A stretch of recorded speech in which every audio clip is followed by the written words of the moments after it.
Hey, what's up mga kaballers? Maligayang pagbabalik sa aking channel. Halina't pag-usapan natin ang balitang solusyon sa problema ng Warriors, at ang balitang Stephen Curry nagsalita na. Tara na't pag-usapan natin yan dito sa Basketball Hotshots.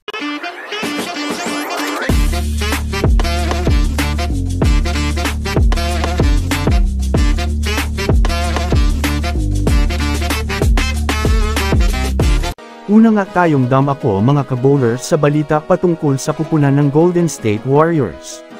Alam naman nga po natin mga kabowlers na tatlong sunod na nga pong talo ang Golden State Warriors sa kanilang kampanya ngayong regular season. Well, kung susumadahin nga natin mga kabowlers, napakahina nga po mga kabowlers ng ipinapakitang performance ngayon ng Warriors dahil na rin sa kahit man nga hindi kalakasan ang kanilang nakakalaban ay natatalo parent nga po sila nito. Kaya paano na lang nga po pag nakatapat pa nila ang ilang mga contender ngayon sa liga. Matapos nga po mga kabowlers ng naging laro ng Golden State Warriors kanina kontra sa kupunan ng Timberwolves, ay nagsalita na nga po itong si Stephen Curry. Ayon nga po sa naging pahayag nito mga kabowlers, hindi naman nga daw po siya sa ngayon nababahala dahil nagsisimula pa lang nga daw ang regular season.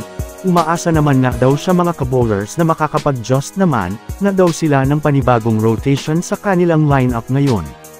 Samantala dito naman nga tayo mga kabowlers sa umiinit na balita patungkol naman sa problema ng Warriors ngayon. Pansin nga ng mga fans mga kabowlers na kailangan na nga daw ng Warriors ngayon gumalaw at makapag-trade na sila para sa kanilang panibagong big man. Well, kung susumadahin nga po natin mga kabowlers ang laruan ng Golden State Warriors, ay di hamak na hindi pa nga po nila ngayon nasosolusyonan ang kanilang matagal ng problema sa big man.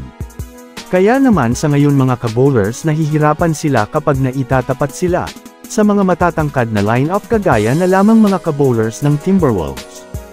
Kung mapapanood nga po natin kanina mga kabowlers, ang kanilang naging laro ay talaga naman na hindi nga po sila masyadong nakakaporma sa ilalim.